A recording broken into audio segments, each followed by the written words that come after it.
હવે આપણે આગળ મહાવરા વિશે શીખીશું। બજારમાં વિવિધ કેરીના અલગ અલગ ભાવ લખેલા છે। કેસર કેરીના 1 કિલોગ્રામના 150 રૂપિયે વેચવામાં આવે છે। ત્યારબાદ વલસાડી તોતાપુરી 1 કિલોગ્રામ કેરીના 40 રૂપિયા, હાફૂસ કેરી 1 કિલોગ્રામના 60 રૂપિયા અને લંગડો કેરીના 50 રૂપિયે કિલોગ્રામના ભાવે વેચવામાં આવે છે। હવે દાખલો શીખીશું। જયદીપસિંહે પોતાની કેસર કેરી કેટલા રૂપિયા કિલોગ્રામના ભાવે વેચી? જયદીપસિંહ બજારમાંથી 8 કિલોગ્રામ કેરી 1200 રૂપિયાના ભાવે વેચે છે, તો તેમણે 1 કિલોગ્રામ કેરીનો શું ભાવ લીધો હશે તે આપણે શોધીશું। માટે 8 કિલોગ્રામ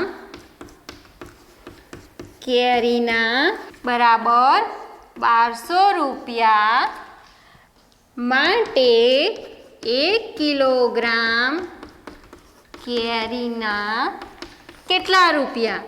એટલે કે જયદીપસિંહ 8 કિલોગ્રામ કેરી 1200 રૂપિયાના ભાવે લાવે છે, તો કેટલા રૂપિયા કિલોગ્રામના ભાવે વેચી? એટલે કે 1 કિલોગ્રામના કેટલા રૂપિયા હશે તે આપણે શોધીશું।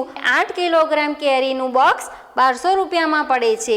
જયદીપસિંહને 1200 રૂપિયામાં 8 કિલોગ્રામ કેરીનું બોક્સ પડે છે, તેથી 1 કિલોગ્રામ કેરીનો ભાવ શોધવા માટે 1 ગુણ્યા 1200 છેદમાં 8। હવે ભાગાકાર કરીશું।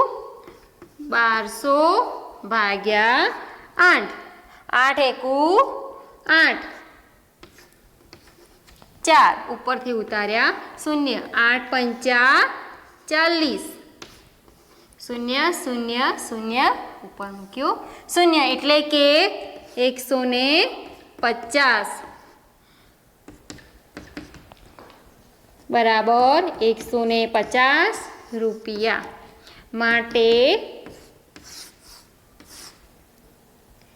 1 કિલોગ્રામ કેરીનો 150 રૂપિયામાં વેચે છે। હવે આગળ આપણે શીખીશું। મધુબેન આજે 10 કિલોગ્રામ કેસર કેરી વેચી છે, તો તેને તેના માટે કેટલા રૂપિયા મળ્યા હશે?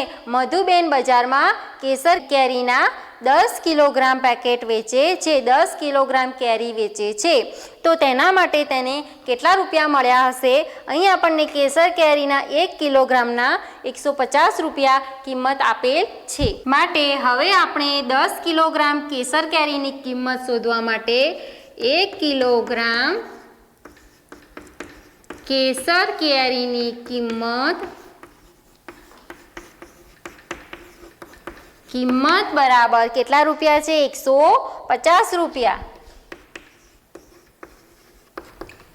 માટે આપણે કેટલા કિલોગ્રામ શોધવાની છે? 10 કિલોગ્રામ કેસર કેરી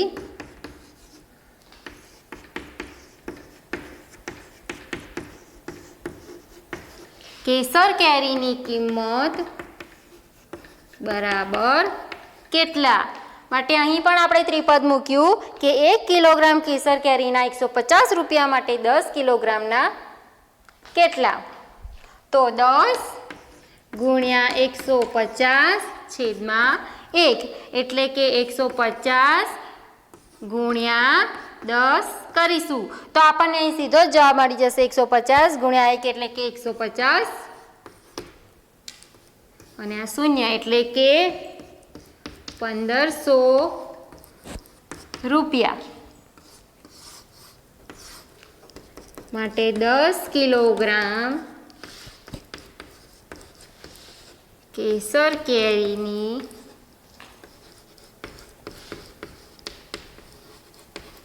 કિંમત 1500 રૂપિયા મળ્યા હોય। હવે આપણે આગળનો દાખલો।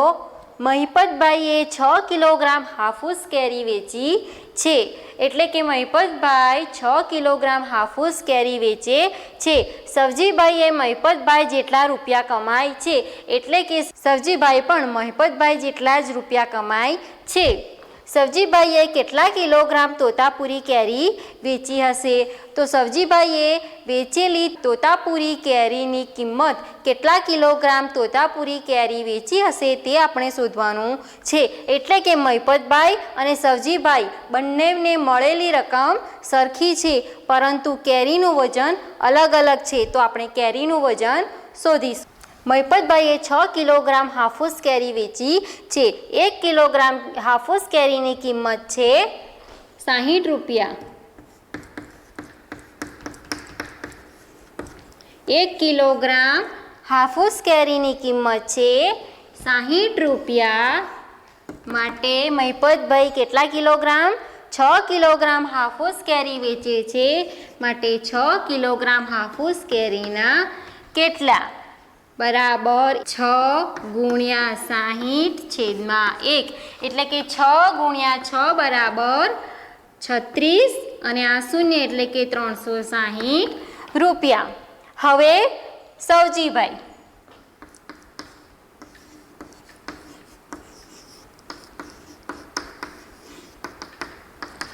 સવજીભાઈએ કેટલા કિલોગ્રામ તોતાપુરી કેરી વેચી હશે? એટલે કે સવજીભાઈ પણ 360 રૂપિયા મેળવે છે, પરંતુ તે તોતાપુરી કેરી વેચે છે. માટે અહીં 1 કિલોગ્રામ તોતાપુરી કેરીના રૂપિયા 40 છે. માટે અહીં પદ આવશે 40 રૂપિયાની 1 કિલોગ્રામ કેરી. માટે 360 રૂપિયાની કેટલા કિલોગ્રામ કેરી? માટે 40 રૂપિયાની 1 કિલોગ્રામ તોતાપુરી કેરી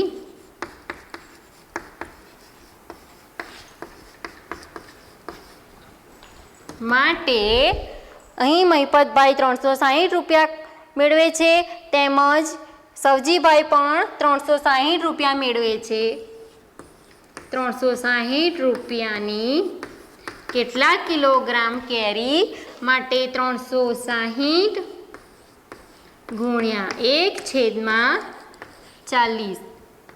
શૂન્ય ગયું, શૂન્ય ગયું, એટલે કે 4 નવા 36. 9 ગુણ્યા 1 બરાબર 9 કિલોગ્રામ. માટે સવજીભાઈ 9 કિલોગ્રામ તોતાપુરી કેરી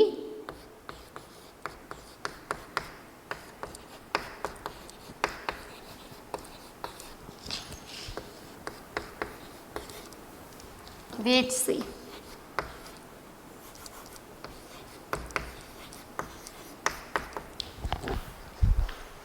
માટે સવજીભાઈએ 9 કિલોગ્રામ તોતાપુરી કેરી વેચી હશે. હવે આગળનો દાખલો.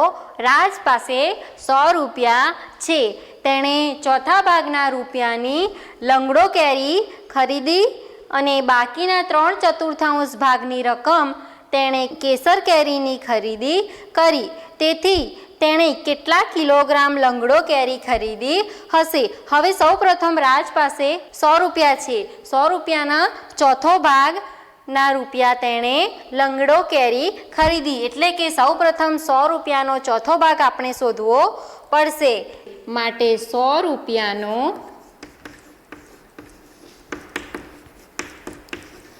ચોથો ભાગ બરાબર 100 ભાગ્યા 4 બરાબર 25 રૂપિયા. એટલે કે રાજે 25 રૂપિયાની લંગડો કેરી ખરીદી. હવે 25 રૂપિયાની કેટલા કિલોગ્રામ લંગડો કેરી ખરીદી શકાય તે આપણે શોધીશું. તો લંગડો કેરીનો ભાવ છે 1 કિલોગ્રામના 50 રૂપિયા. માટે અહીં પદ આવશે 50 રૂપિયાની 1 કિલોગ્રામ કેરી. માટે 25 રૂપિયાની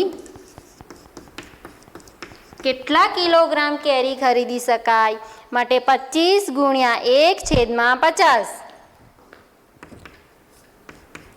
25 ગુણ્યા 1/50, એટલે કે 25 દુ 50, એટલે કે 1/2 કિલોગ્રામ.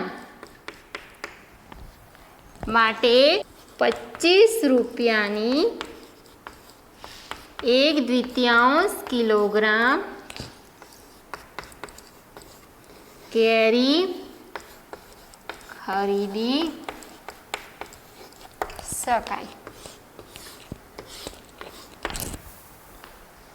હવે બ, તેણે કેટલા કિલોગ્રામ કેસર કેરી ખરીદી, એટલે કે હવે કેસર કેરી કેટલા કિલોગ્રામ ખરીદી, કેટલા કિલોગ્રામ કેસર કેરી 3/4 રૂપિયામાંથી મેળવી શકે છે. રાજ પાસે 100 રૂપિયા હતા, તેમાંથી 3/4 ભાગના રૂપિયામાંથી કેસર કેરી ખરીદી, એટલે કે સૌપ્રથમ આપણે 100 રૂપિયાના 3/4 ભાગ શોધવો પડશે. માટે 100 રૂપિયાનો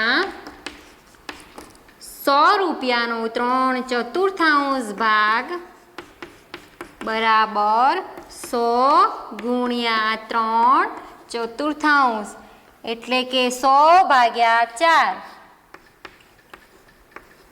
4 દુ 8, 2 ઉપરથી ઉતાર્યા 0, 4 × 5 = 0, 0, એટલે કે 25 બરાબર 25 ગુણ્યા 3, એટલે કે 75 રૂપિયા. 100 રૂપિયાનો 3/4 ભાગ એટલે કે 75 રૂપિયાની તેણે કેસર કેરી ખરીદી હશે. હવે 75 રૂપિયામાંથી તે કેટલા કિલોગ્રામ કેસર કેરી ખરીદી શકે? માટે અહીં આપણને કિંમત આપેલી છે કે કેસર કેરીની 1 કિલોગ્રામ કેરીની કિંમત 150 રૂપિયા છે અને અહીં આપણને 75 રૂપિયાની કેરી આપણે શોધવાની છે. માટે 150 રૂપિયાની કેસર કેરી બરાબર 1 કિલોગ્રામ.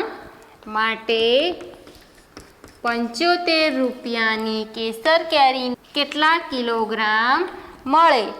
માટે 75 ગુણ્યા 1/150, એટલે કે 150 ભાગ્યા 75 આપણે કરવા પડશે, એટલે કે 150 ભાગ્યા 75.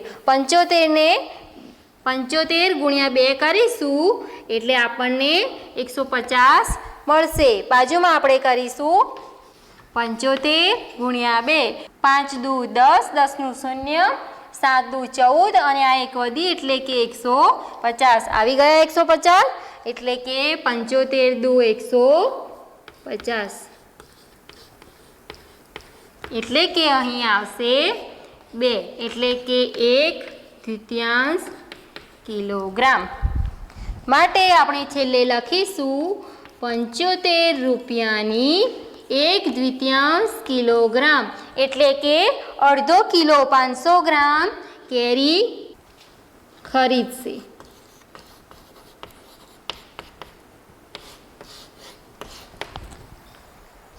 તો મિત્રો, આજનો મારો આ વિડીયો પૂરો થયો. જો તમને આ વિડીયો ગમ્યો હોય તો લાઈક કરો, શેર કરો અને નિર્જા એજ્યુકેશનને સબસ્ક્રાઈબ કરો. Okay, thank you.